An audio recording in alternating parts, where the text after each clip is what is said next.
మన కథల సమయంకి స్వాగతం. పెద్దరికం. రచన వాడపల్లి రాధా గారు. ఈ కథ ఈనాడు ఆదివారం పుస్తకంలోని 15 డిసెంబర్ 2019లో ప్రచురితమైంది. ఇక కథలోకి వెళ్దామా? ఎర్రెర్రని సంధ్యాకాంతులు మెల్లగా వాకిలి నిండా పరుచుకుని అందాలు విందు చేస్తున్నాయి. పూబాలలు కళ్ళు విప్పార్చి చూస్తున్నట్లుగా రేకులన్నీ విప్పి గుమగుమలతో పరిసరాలను నింపేస్తున్నాయి. అప్పటికే దేవునికి దీపారాధన చేసేసి కోడలు సుమ అందించిన కాఫీ తాగి వరండాలో కూర్చున్నాను. అమ్మా అమ్మా ఏం చేస్తున్నావు అంటూ రాజా వరండాలోకి వచ్చాడు. ఏమిటి నాన్న అడిగాను. ఏం లేదమ్మా, రేపు నేను క్యాంపుకు వెళ్ళాలి 10 రోజులు. మరి నువ్వు సుమానే ఇల్లు చూసుకోవాలి. పెద్దదానివి కదా, నీకే అప్పచెప్తున్నా. నీ కోడలని మనవణ్ణి నవ్వుతూ అన్నాడు. అంటూనే నా వైపు చూసి వెంటనే నాలిక ఖర్చుకున్నాడు. సారీ అమ్మా, పెద్ద అనే మాటంటే నీకు చిరాకని కదా నాకు తెలుసు, కానీ ఏదో అలా వచ్చేసింది. సారీ, నువ్వు సుమా కలిసి ఇల్లు చూసుకోండి అనేసి గబుక్కున లోపలికి వెళ్ళిపోయాడు. నిజమే, ఈ పెద్ద అనే మాట నన్నెంత ఇబ్బంది పెట్టిందో. పనికిరాని ఈ పెద్దరికం నన్ను ఎన్ని సంతోషాలకి దూరం చేసిందో అనుభవించిన నాకు నా వంటి పెద్దలకు బాగానే తెలుస్తుంది. మనసంతా చేదుగా మారింది. ఆ చిరాకు నుంచి దూరం కావడానికి లోపల నుండి ఒత్తుల బుట్ట తెచ్చి ముందేసుకుని ఒత్తులు చేయడం మొదలుపెట్టాను. కొడుకు ఆఫీస్కి, కోడలు పిల్లవాడిని బడిలో దింపడానికి వెళ్ళిపోయారు. అలవాటుగా చేతులు పత్తిని విడదీసి ఒత్తులు చేస్తున్నాయి. మనసు మాత్రం గతంలోకి, నన్ను పెద్దదానివి అంటూ ఎన్నో ఆశలు అణిచివేసిన గతంలోకి పరుగు తీస్తుంది. నాకు 10 ఏళ్లప్పుడు నీలు ఎక్కడున్నావు? నేను పనిలో ఉన్నా కానీ చిన్నది ఏడుస్తుంది, కాసేపు ఆడించు అంటున్న అమ్మ పిలుపు వినబడింది.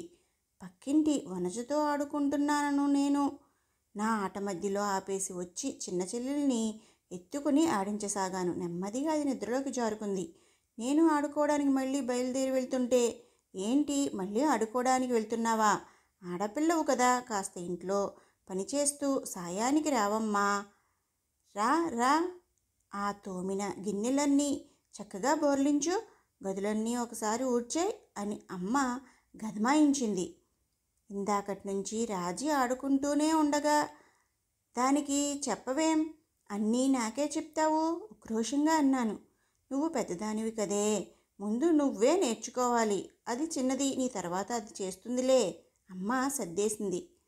నన్ను చిన్నదానిగానే ఉంచాల్సింది.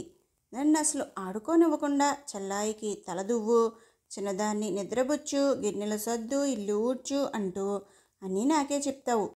కోపంగా కాళ్ళు నేలకేసి కొడుతూ అన్నాను. ఇంతలో మా అమ్మ వచ్చేసింది. ఏమిటే ఆ చిందులు? పెద్దదానివే గాని బుద్ధి మాత్రం లేదు. ఇలాగైనా మాట్లాడేది?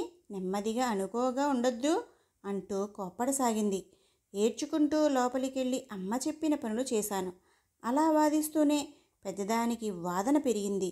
ప్రతిదానికి పోట్లాడుతుంది అనిపించుకుంటూనే మరో 5 ఏళ్లు గడిచాయి. కాలేజీలో చేరాను. కొత్త సింగారాలు, కొత్త ఉత్సాహం, ఉల్లాసంగా మిత్రులతో కబుర్లు పెరిగాయి.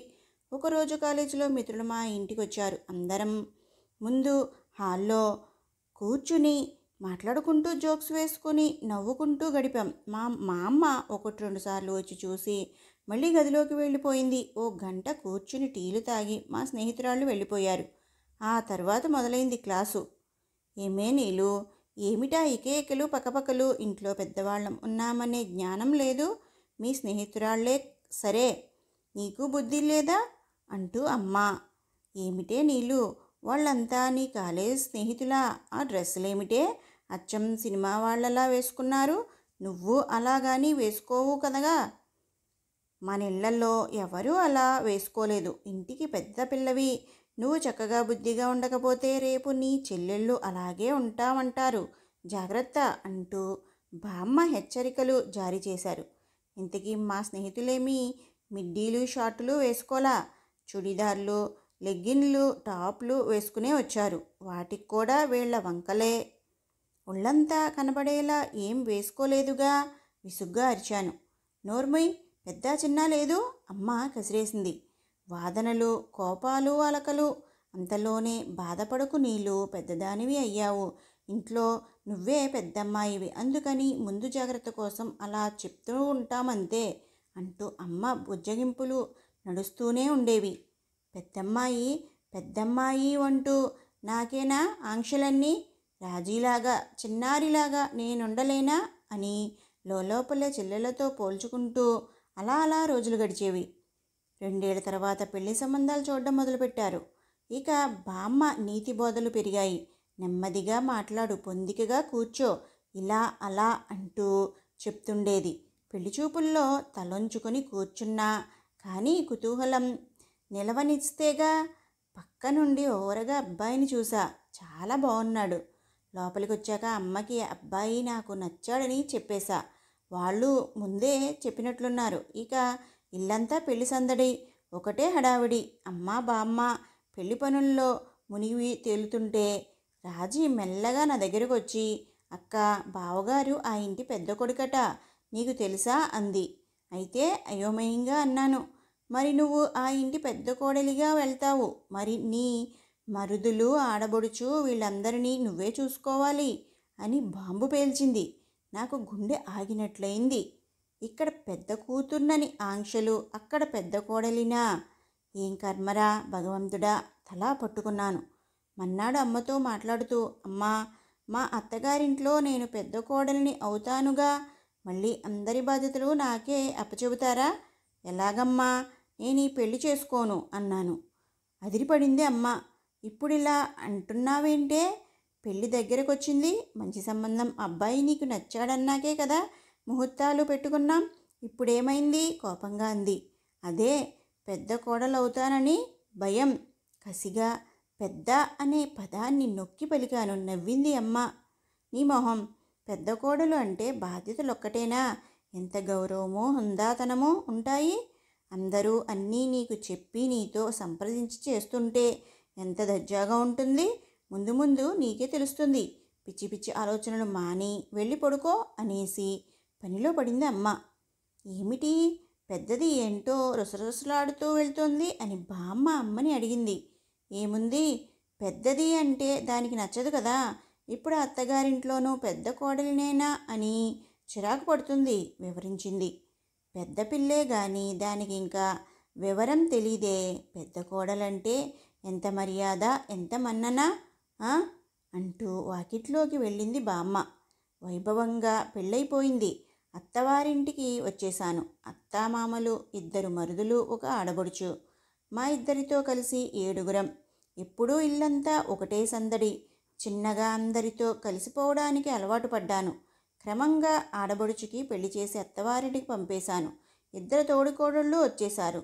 అప్పుడు మొదలైంది మళ్ళీ నా పెద్ద బాధ. అన్నిటికీ అందరూ పెద్ద కోడలి నడగండి అనడమే. పెద్ద కోడలు వంట బాగా చేస్తుంది అని అత్తగారన్నారట. ఇక చిన్న కోడళ్ళు వంటింటి వైపు రావడం మానేశారు. ఎప్పుడన్నా పిలిచినా, సాయం చేయమని అడిగినా, వద్దులేండి అక్కయ్య, మన అత్తామామలకి మీరు చేస్తేనే ఇష్టం అనేసి హాయిగా వాళ్ళ గదుల్లో బత్తలతో ముచ్చట్లు ఏడ్చుకుంటున్నారు. నేను మాత్రం వంటింట్లో మగ్గిపోతుండేదాన్ని. మళ్ళీ ఈ పెద్దరికం అన్ని విషయాలకి ఉండదు. ఏదైనా కొనాలన్నా, ఇంటికి ఫర్నిచర్ వంటివి తెస్తున్నా ఎవ్వరూ నన్నొక్క మాట అడగరు. అక్కడ నా పెద్దరికం ఏదీ ఉండదు. పిల్లల్ని ఏం చదివించాలో, ఎలాంటి బట్టలు కొనాలో లాంటి వాటికి నా సలహా అక్కర్లేదు. మాట వరుసకే పెద్ద కోడలు. పనిలో ఏదన్నా తేడా వస్తే, ఇంటికి పెద్ద కోడలివి, ఆ మాత్రం తెలీదు అని చిన్న కోడలు ఏమీ చేయకపోతే పెద్ద కోడలివి నువ్వు చెప్పి చేయించుకోవద్దు అని అనడానికి నా పెద్దరికం అంతే. ఉద్యోగార్థులై అందరూ తలో దిక్కు వెళ్ళిపోయాక మేము వేరే ఊరు వచ్చేసాం. అత్తమామలు అక్కడే ఉండిపోయారు. బయలుదేరే ముందు, అమ్మా నీలు, అప్పుడప్పుడు వస్తుండండి. వాళ్ళంటే చిన్నవాళ్ళు, నువ్వు పెద్ద కోడలివి, రేపు మాకు అన్నీ జరిపించాల్సింది మీరే అంటూ మరో పెద్దరికపు బాధ్యతని గుర్తు చేస్తూ పంపించారు. కాలం గడిచిపోతోంది. ఒక్కొక్కరిని తనలో కలిపేసుకుంటూ వేగంగా సంవత్సరాలు తిరిగిపోయాయి. అత్తమామలు, భర్త కూడా ఆ వేగంలో కనుమరుగైపోయారు. నా పెద్దరికం నన్ను అత్తగారిని, నానమ్మని చేసేసింది. ఇప్పుడు అందరూ పెద్దవారు, మీరున్నారుగా పిన్నిగారు, సుమని మాతో తీసుకెళ్తాం అంటూనో, పెద్దమ్మగారు ఈ పచ్చడి ఎలా పెట్టాలో నేర్పిస్తారా అంటూనో నా పెద్దరికాన్ని శాశ్వతం చేసేశారు. ఇంత పెద్ద బాధ పడిన వాళ్ళకే తెలుస్తుంది. అప్పుడప్పుడు పెద్ద అనగానే నేను చిరాకు పడడం మా అబ్బాయి చూస్తూనే ఉంటాడు. అందుకే సారీ చెప్పాడు. ఓరి భగవంతుడా, వచ్చే జన్మలోనైనా నన్ను చిన్నపిల్ల, చిన్న కోడలు అనుకునేలా, నేను చిన్నబోకుండా ఉండేలా చూడు స్వామి అనుకుంటూ ఒత్తుల బుట్ట సర్దేసి ఇంట్లోకి వెళ్ళాను.